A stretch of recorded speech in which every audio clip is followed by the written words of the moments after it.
Movie की शुरुआत में हमें एक नामी नाम की लड़की दिखाई जाती है, जिसकी आंख अलार्म बजने पर खुलती है। नामी सारा ही दिन मोबाइल इस्तेमाल करती रहती है। वो हर जगह पार्टी में भी जिस जगह भी जाती है सिर्फ मोबाइल ही इस्तेमाल करती रहती है। फिर पार्टी करने के बाद वो रात के वक्त बस में घर जा रही होती है, तब वहाँ उसकी आंख लग जाती है और उसे पता ही नहीं चलता और उसका मोबाइल गिर जाता है। और जब वो जागती है तो उसे अपना मोबाइल याद ही नहीं रहता। मोबाइल के बगैर ही वो अपने घर आ जाती है, जिसके बाद वो मोबाइल एक लड़के को मिल जाता है। फिर अगले दिन देखते हैं कि नामी अपने घर में गहरी नींद में सोई हुई थी, जहाँ पर उसकी एक दोस्त आती है और उसे आकर जगाती है। तब नामी को ख्याल आता है कि उसका मोबाइल तो गायब है, इसीलिए वो उसे ढूंढना शुरू कर देती है। फिर जब उसको उसका मोबाइल नहीं मिलता तो वो अपने नंबर पर कॉल करती है और फ़ोन एक औरत उठाती है। असल में जिस लड़के के पास वो फ़ोन था वो अपनी मॉम की रिकॉर्डिंग के ज़रिए उससे बातें कर रहा था, मतलब कि बोल उसकी मॉम ही रही थी और वो उनकी आवाज़ ही नामी को सुना रहा था। वो औरत उसे बताती है कि हाँ, तुम्हारा मोबाइल मेरे पास है। ये सुनकर नामी उसे एक होटल में बुलाती है, जिस पर वो मान भी जाता है। वो लड़का फिर उसका मोबाइल चेक करने लग जाता है, लेकिन पासवर्ड लगा होने की वजह से वो उसे नहीं खोल पाता। इस वजह से उस लड़के को गुस्सा आ जाता है और वो मोबाइल की स्क्रीन ही तोड़ देता है। दूसरी तरफ शहर से दूर जंगलों में एक लड़की की लाश मिलती है, जिसकी हालत काफी खराब थी क्योंकि काफी बेरहमी से उसे मारा गया था। इस केस को एक ऑफिसर देख रहा था, जो कि अपने एक साथी को कहता है, मुझे इस कत्ल का शक अपने बेटे जून पर है, जो कि पिछले 7 सालों से गायब है। जून कोई और नहीं बल्कि वही लड़का था जिसको नामी का मोबाइल मिला था।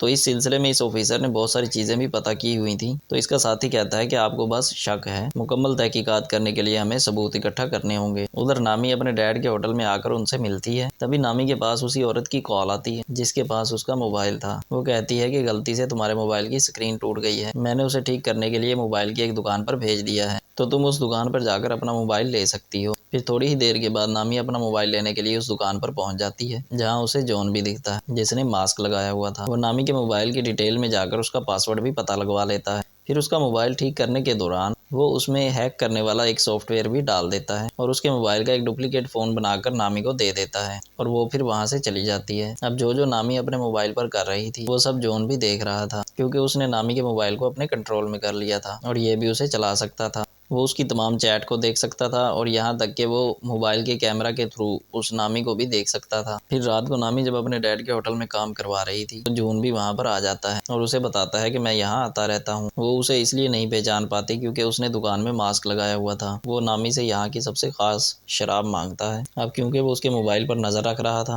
तो उसे सब पता चल जाता है कि नामी को कौन कौन सी गेम पसंद है और किन किन चीज़ों में उसकी दिलचस्पी है, जिससे वो नामी को इम्प्रेस यानी कि मुतासिर कर लेता है। और फिर अपने बारे में भी उसे बताता है कि मैं एक ऐसी कंपनी में जॉब करता हूँ जो सॉफ्टवेयर, इंटरनेट और कंप्यूटर से जुड़ी तमाम काम करती है। उन दोनों को बातें करते हुए नामी के डैड भी देख रहे थे। फिर नामी रात को अपने दोस्तों से बातें करते करते सो जाती है और पूरी रात जॉन उसका मोबाइल ही चेक करता रहता है, जिसके बाद वो उसके बारे में तमाम जानकारी और राज जान चुका था। जिसके बाद अगली सुबह नामी अपने ऑफिस आती है। वो दरअसल एक कंपनी में काम करती थी। उधर जॉन अपनी पिछली शिकारी यानी उस लड़की की तस्वीर देखता है जिसका कत्ल उसने किया था, जो और कोई नहीं बल्कि वही थी जिसकी लाश जंगल में से मिली थी। जिसके बाद वो अपना अगला शिकार नामी को चुनता है। उधर नामी के पास उसकी बॉस आती है और वो उसको कहती है कि हमारी कंपनी को एक काफी बड़ा प्रोजेक्ट मिला है और साथ ही तुम भी बहुत अच्छे से काम कर रही हो, मैं तुमसे बहुत खुश हूँ, इसीलिए मैं तुम्हारी सैलरी दुगनी कर रही हूँ, लेकिन तुम इस बारे में अपने बाकी साथियों को नहीं बताना। अब उनकी ये सारी बातें जॉन ने भी सुन ली थी। उधर वो ऑफिसर यानी कि जॉन के डैड घर आकर अपनी वाइफ से बातें करना शुरू कर देते हैं, लेकिन वो जॉन के बारे में उन्हें कोई बात नहीं बताती। हालांकि उन्हें सब पता होता है क्योंकि जॉन और उसकी मॉम राब्ते में थे और वो आपस में बातें करते रहते थे।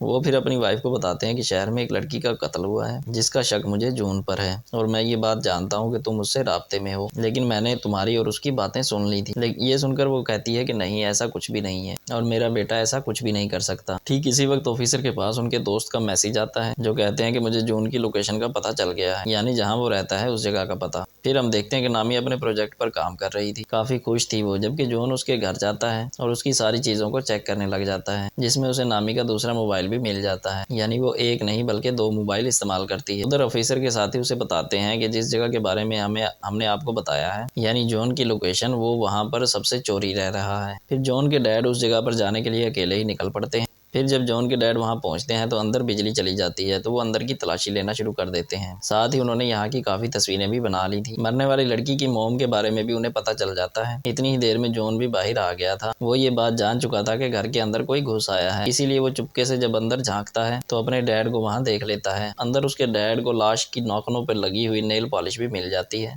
जिससे उन्हें पता चल जाता है कि ये खून मेरे बेटे जॉन ने किया है। अब चालाकी से जॉन अपने डैड को उस कमरे से बाहर बुलाता है और जब वो वापस दोबारा अंदर जाते हैं तो जॉन वहाँ की सारी चीजें, तमाम सबूत और कागजात को बर्बाद कर चुका था। जॉन अब दोबारा से नामी के होटल में जाता है और उसके डैड से मिलकर कहता है कि मैं यहाँ आता रहता हूँ और वो यहाँ की सबसे खास शराब मांगता है। उसे देखकर नामी के डैड समझ जाते हैं कि ये झूठ बोल रहा है, ये हमारा रेगुलर कस्टमर नहीं है, मतलब कि ये यहाँ रोज रोज नहीं आता। फिर वो नामी से बातें करने लग जाता है और रात को जब वो बाप बेटी घर जा रही थी तो उसके डैड नामी को कहते हैं कि जॉन एक नंबर का झूठा इंसान है, वो हमसे कुछ छुपा रहा है क्योंकि वो दूसरी बार आया है होटल में, इससे पहले वो कभी भी नहीं आया और मुझे वो बिल्कुल भी ठीक नहीं लग रहा और बेहतर होगा तुम उससे दूर ही रहो। जिस पर वो कहती है कि डैड मुझे तो ऐसा कुछ भी नहीं लगता, लेकिन ठीक है मैं इससे दूर ही रहूंगी। अब उनके बीच की सारी बातें जून ने भी सुन ली थी। रात को नामी अपनी एक फ्रेंड के पास होती है, वो उसे भी जून के बारे में बताती है। अगर वो थोड़ा सा हुलिया बदले, यानी कि थोड़े से छोटे बाल करवा ले और चश्मा उतार दे तो वो बहुत ही प्यारा लगेगा। उसकी दोस्त कहती है कि मैं भी उसे देखना चाहती हूँ, तो नामी उससे वादा करती है कि ठीक है मैं तुम्हें उससे मिलवा दूंगी। फिर ऑफिसर मरने वाली लड़की की माँ से आके मिलते हैं, जहाँ वो इन्हें बताती है कि मेरी बेटी का मोबाइल कहीं पर गिर गया था, फिर उसकी स्क्रीन टूट गई, फिर मेरी बेटी को मोबाइल एक मोबाइल की दुकान से मिला था, जिसके बाद से ही उसके साथ अजीबोगरीब चीजें होना शुरू हो गई और फिर उसके बाद किसी ने उसे मार दिया था। फिर वो लड़की की मॉम से वादा करते हैं कि आप परेशान ना हो, उसके खूनी को हम ढूंढ कर ही रहेंगे। फिर नामी के डैड किसी काम से जब घर से बाहर आते हैं तो जून उन पर हमला करके उन्हें पकड़ लेता है। इसी रात पुलिस को जंगल में से 8 लाशें मिलती हैं, जिस वजह से ऑफिसर को काफी दुख होता है। अगली सुबह जब नामी की आंख खुलती है तो वो देखती है कि उसकी बॉस की तकरीबन 8 कॉल्स आई हुई हैं। साथ ही उसको अपने मोबाइल पर बहुत सारे मैसेजेस भी मिलते हैं, जिसमें उसने अपने दोस्तों को काफी बुरा भला कहा हुआ होता है। इसके अलावा अपने बॉस के बारे में भी काफी उल्टी सीधी बातें की हुई थी। फिर वो अपने ऑफिस जाती है, जहाँ पर उसकी टीम उससे काफी नाराज थी, जहाँ पर वो सबको बताती है कि मैं नहीं जानती ये सब किसने किया, क्योंकि मैंने तो एक भी मैसेज, एक भी पोस्ट नहीं की। लेकिन कोई भी उसकी बात का यकीन नहीं करता और उसे वहां से निकलने का कहते हैं। वो अपनी बॉस से भी बात करना चाहती है, लेकिन उसकी बॉस ने भी उसे जॉब से निकाल दिया था। वो उन्हें भी काफी समझाने की कोशिश करती है कि देखें मेरी बात का यकीन करें कि कोई भी पोस्ट, कोई भी मैसेज मैंने खुद से नहीं किया। मुझे लगता है कि किसी ने मेरा मोबाइल हैक कर लिया है और कोई मुझे फंसा रहा है, कोई मेरे मोबाइल को अपने कंट्रोल में लेकर चला रहा है, तो जरूर उसी ने ही ये सब कुछ किया होगा। जिस पर उसकी बॉस उसे ये साबित करने का कहती है और धक्के मारकर उसे वहां से निकाल देती है। इसका उसे काफी दुख होता है। फिर वो अपनी दोस्त के पास जाती है, उसे इस सब के बारे में बताती है और फिर रोना शुरू कर देती है। फिर उसकी दोस्त उसे सहारा देती है और उसे संभालती है। ये चीज जून ने भी देख ली थी। वो सोचता है कि नामी अपनी फ्रेंड के काफी करीब है, तो पहले रास्ते से इसकी फ्रेंड को ही हटाना होगा। वो और उसकी दोस्त पुलिस स्टेशन जाती हैं और इस सब के बारे में वहां पर कंप्लेन करती हैं। यहाँ पर ऑफिसर उन्हें कहता है कि आपके साथ ये सब कुछ ऑनलाइन हुआ है, इसलिए हम आपकी कोई मदद नहीं कर सकते, क्योंकि जिसने भी आपके साथ ऐसा किया हम उसे नहीं पकड़ सकेंगे। ये सुनने के बाद वो दोनों यहाँ से चली जाती हैं। जॉन अब नामी के डैड के घर पर ही रह रहा था, क्योंकि उसने उन्हें वहां पर बांध कर रखा हुआ था। वो उनके मोबाइल से नामी को मैसेजेस भी करता रहता है, ताकि किसी को शक ना हो कि मेरे डैड को किसी ने अगवा कर लिया है। वो दोनों फिर होटल में आती हैं और बातें करना शुरू कर देती हैं। इस बारे में सोच रही होती हैं कि ऐसी हरकत आखिर कौन कर सकता है। फिर वो दोनों आपस में बात करती हैं कि इस चीज का पता लगवाने के लिए हमें एक ऐसे इंसान की जरूरत है जो कंप्यूटर और सॉफ्टवेयर में माहिर हो। अब तभी यहाँ पर जॉन भी आ जाता है, जिसके लिए नामी जूस लेने के लिए जाती है और वो उसकी दोस्त के साथ मिलकर नामी का फोन चेक करने लग जाता है। वो फिर जब आती है तो जॉन उसे बताता है कि तुम्हारा मोबाइल किसी ने हैक किया हुआ है। उस इंसान ने तुम्हारे मोबाइल में एक ऐसा सॉफ्टवेयर डाला है जिससे तुम्हारा मोबाइल उसके कंट्रोल में आ गया है और तुम जो भी करोगी उसे पता चल जाएगा और वो मोबाइल को अपने तरीके से भी चला सकता है। उसके बाद फिर वो नामी को बाहर लेकर आता है और उसको कहता है कि ये काम तुम्हारे किसी करीबी का है, ऐसा करीबी जिसको तुम्हारे मोबाइल के पासवर्ड का भी पता है, क्योंकि पासवर्ड खोलने के बाद ही उसने ये सब किया होगा। अब तभी उन दोनों की चुपके से तस्वीर नामी की दोस्त बना रही थी, जिससे उसे काफी अजीब लगता है। फिर जब वो होटल में आती है तो उसकी दोस्त उसे एक खबर दिखाती है जिसमें पुलिस को एक साथ 8 लाशें मिली थी। फिर उसकी दोस्त नोट कर लेती है कि नामी मुझसे बात नहीं कर रही। वो इससे इसकी वजह पूछती है कि तुम मेरी बात क्यों नहीं सुन रही, तुम्हारा मूड भी खराब है, क्या हुआ, नाराज हो? ये सुनकर नामी भड़क जाती है और कहती है कि मुझे तुम पर शक है, ऐसा मेरे साथ तुमने ही किया होगा, क्योंकि मेरे पासवर्ड तो सिर्फ तुम ही जानती हो। ये सुनकर उसकी दोस्त को काफी बुरा लगता है। वो कहती है कि कल के आए लड़के उस जॉन की वजह से तुम मुझ पर शक कर रही हो। ठीक है, तुम्हें अगर ऐसा ही लगता है तो मैं तुमसे दूर चली जाती हूँ। इतना कहने के बाद वो नामी से अपनी दोस्ती तोड़कर वहां से चली जाती है। वो काफी दुखी थी और रो रही थी और ये चीज जॉन भी देख लेता है। उधर पुलिस जब मरने वाले लोगों की लाशें उठा रही थी तब उनका सामान भी देखा जाता है, जो देखकर ऑफिसर्स काफी परेशान हो गए थे। तब उनका साथी कहता है कि ये काम आपका बेटा ही कर रहा है, हम जानते हैं और हमें उसको रोकना होगा जल्द से जल्द पकड़कर, क्योंकि चीजें काफी आगे तक निकल गई हैं। तब ऑफिसर कहता है कि सबसे पहले तुम उस मोबाइल की दुकान को ढूंढो जहाँ पर जॉन काम करता है, जिस पर उसका साथी हाँ बोल देता है और वो दोनों यहाँ से निकल जाते हैं। नामी होटल में बैठकर अपनी और अपनी फ्रेंड की वीडियो देख रही थी। वो काफी दुखी भी थी। फिर वो अपना मोबाइल गिरा देती है, जिससे उसकी स्क्रीन फिर से टूट जाती है। उधर ऑफिसर और उसके साथी को जॉन की मोबाइल की दुकान मिल जाती है, लेकिन उसने यहाँ की हर चीज को तबाह बर्बाद कर दिया था। लेकिन कुछ पेपर के जरिए उसे 8 कस्टमर के बारे में पता चल जाता है, जो और कोई नहीं बल्कि वही लोग थे जिनकी लाशें इन्हें मिली थी। ऑफिसर बताता है कि मुझे 9वीं लड़की की डिटेल का भी पता है जो कि मरने वाली है, और वो डिटेल मुझे जॉन के घर से ही मिली थी और अब हमें उसको बचा लेना चाहिए। ये सुनकर उनका साथी कहता है कि हमें इन सब के बारे में खबरों में भी चला देना चाहिए ताकि जॉन को जल्द से जल्द पकड़ा जा सके। अब तभी यहाँ पर नामी भी आ जाती है। उसने इन दोनों की बातें सुन ली थी। जब वो वहाँ पर जून का नाम सुनती है तो समझ जाती है कि और किसी ने नहीं बल्कि जॉन ने ही मुझे फंसाया है। उसने मेरा मोबाइल हैक करके वो सारे मैसेजेस और पोस्टें की थी और उसी की वजह से मैं आज अकेली और मेरे पास नौकरी भी नहीं है और मुझसे मेरी इतनी अच्छी दोस्त भी छोड़कर चली गई। वो और मजीद फिर वो जॉन की कंपनी में कॉल करती है, जहाँ पर उसे पता चलता है कि इस नाम का कोई भी वर्कर यहाँ पर काम नहीं करता। ये सुनकर नामी को जॉन पर काफी गुस्सा आता है और वो फैसला करती है कि मैं उससे अपना बदला लेकर ही रहूंगी। उसकी ये बातें ऑफिसर ने भी सुन ली थी। वो उसे ये बात नहीं बताते कि जॉन एक सीरियल किलर भी है। फिर ऑफिसर नामी को कहते हैं कि हम भी जॉन को पकड़ना चाहते हैं, वो एक अच्छा लड़का नहीं है। जिस पर नामी उन्हें एक आइडिया देती है कि मैं ऐसा करूंगी कि उसे मिलने के लिए अपने घर पर बुला लूंगी, मैं आप लोगों को भी बता दूंगी, तो उसे पकड़ने के लिए फौरन आप लोग आ जाना। इस पर वो दोनों ऑफिसर्स मान जाते हैं। फिर अगले दिन जॉन के पास नामी का मैसेज आता है जो कि उसे मिलने के लिए बुलाती है, जबकि उसके घर के बाहर दोनों पुलिस ऑफिसर अपनी गाड़ी में उसके आने का इंतजार कर रहे थे। उसके बाद जॉन नामी से मिलने के लिए वहां पर जाता है। वो बाहर उसके घर के बाहर नीचे पहुंचता है जबकि नामी ऊपर तैयार हो रही थी। जब जॉन आगे बढ़ रहा था तो दोनों पुलिस ऑफिसर उसे पकड़ लेते हैं और उसका चेहरा देखकर समझ जाते हैं कि ये जॉन नहीं है बल्कि कोई और है,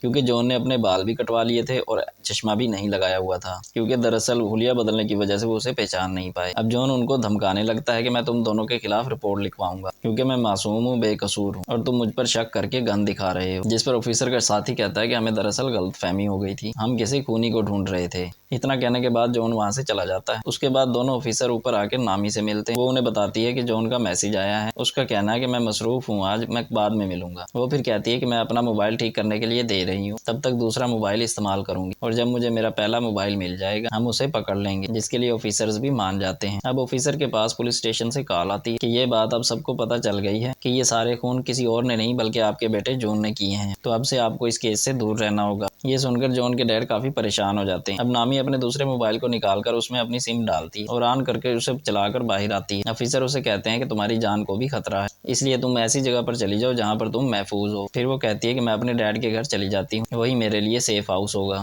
जिसके बाद वो ऑफिसर्स के साथ वहां पर जाने के लिए निकल पड़ती है। वो जब वहां पर पहुंचती है तो ऑफिसर उसे अपना कार्ड दे देता है, जिस पर वो उन्हें कहती है कि कुछ भी हुआ तो मैं आपसे राब्ता करके बता दूंगी, और फिर वो घर के अंदर चली जाती है। अंदर आने के बाद वो अपने डैड को आवाज लगाने लगती है कि मैं आ गई हूँ। फिर वो अपने कमरे में जाकर जब अपना मोबाइल इस्तेमाल कर रही थी तो उसे जून के नए नंबर से मैसेज आता है। फिर जब वो उसे कॉल करती है तो फोन बजने की आवाज यहीं इसी घर से आ रही थी। वो डर जाती है और फौरन ऊपर जाकर चेक करती है, लेकिन वहां पर कोई भी नहीं था। वो काफी डर गई थी, इसीलिए वो ऑफिसर को कॉल करने लगती है, लेकिन तभी उसका मोबाइल अपने आप ही चलने लगता है, जो देखकर वो समझ गई थी कि जॉन ने इस मोबाइल को भी हैक कर लिया है। उसे अपने डैड की फिक्र होने लगती है तो वो उन्हें हर जगह ढूंढना शुरू कर देती है, जहाँ पर उसे जॉन मिल जाता है। वो कहता है कि अगर तुम अपने डैड को जिंदा देखना चाहती हो तो दोनों ऑफिसर्स को अभी मैसेज करो कि मैं यहाँ बिल्कुल ठीक हूँ और महफूज भी हूँ और आप फिक्र मत करना, हम 2 दिन के बाद मिलेंगे। अब ना चाहते हुए नामी अपने डैड की जान बचाने के लिए उन्हें ये मैसेज कर ही देती है। वो यहाँ इससे पूछती है कि मैंने तुम्हारा क्या बिगाड़ा था, तुमने मुझे ही क्यों पकड़ा था। वो बताता है कि मुझे तुम्हारा मोबाइल बस में से मिला था तो इसीलिए मैंने तुम्हें अपना शिकार चुन लिया था, क्योंकि जाहिर है मोबाइल के जरिए मुझे तुम्हारे बारे में सब पता चल सकता था, तो फिर मैं तुम्हें कैसे छोड़ सकता था। फिर वो नामी को बाथरूम में उसके डैड के पास लेकर आता है, जहाँ पर उन्हें बांध कर रखा हुआ था। फिर वो उन्हें मारने की धमकी देता है, जिस पर नामी कहती है कि तुम मेरे डैड को मत मारो और मैं कुछ भी करने के लिए तैयार हूँ। जो सुनकर जॉन उसे टेप की मदद से खुद को बांधने का कहता है। जब नामी ऐसा कर लेती है तो वो उसके डैड को मारने के लिए टब में पानी छोड़ देता है। ये चीज नामी भी देख रही थी। वो बहुत दुखी हो जाती है और रोना शुरू कर देती है, साथ ही वो जॉन को काफी बुरा भला भी कह रही थी। फिर वो उसे भी ठिकाने लगाने के लिए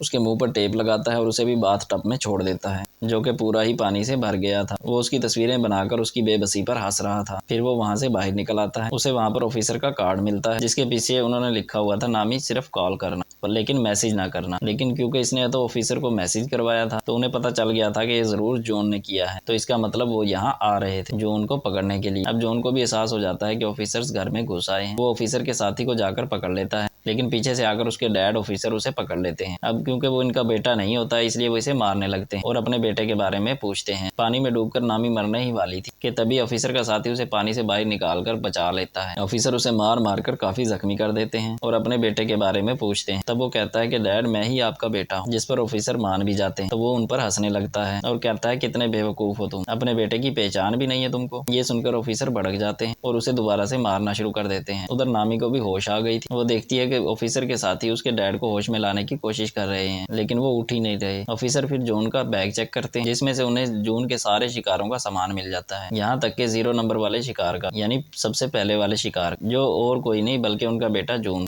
इस खूनी के पास इस ऑफिसर के बेटे जॉन और उसकी वाइफ की सारी डिटेल्स थी, यानी जो 7 साल पहले गायब हो गया था। असल में वो गायब नहीं हुआ था बल्कि 7 साल पहले इसी खूनी ने उसको मार डाला था और तभी से ये जॉन बनकर लोगों को मार रहा है। ये जानकर ऑफिसर को काफी दुख होता है, इसीलिए वो गन लेकर खूनी को मारने के लिए जाते हैं। खूनी उन्हें बताते हैं कि मैं आज भी जॉन बनकर तुम्हारी वाइफ से बातें करता हूँ। उसकी ये सारी बातें नामी भी सुन रही होती है। वो गुस्से से भरी हुई बाहर आती है, ऑफिसर से गन छीनकर उस खूनी को मार देती है। फिर वो देखती है कि मेरे डैड को होश आ गई है, मतलब कि वो जिंदा है। इस बात से जज्बाती होकर वो अपने डैड के गले लगकर काफी रोना शुरू कर देती है। फिर उनका इलाज करने के लिए एम्बुलेंस के जरिए उन्हें हॉस्पिटल भेज दिया जाता है। यहाँ पर पुलिस वाले मरने वालों की बहुत सारी चीजों को इकट्ठा कर रहे थे। कुछ दिन के बाद सभी को खूनी के बारे में पता चल जाता है, यानी वो ऑनलाइन ही इंटरनेट के जरिए ही लोगों को पकड़कर मारता है और अब वो मारा जा चुका है। और इसी के साथ ये मूवी यहीं पर खत्म हो जाती है।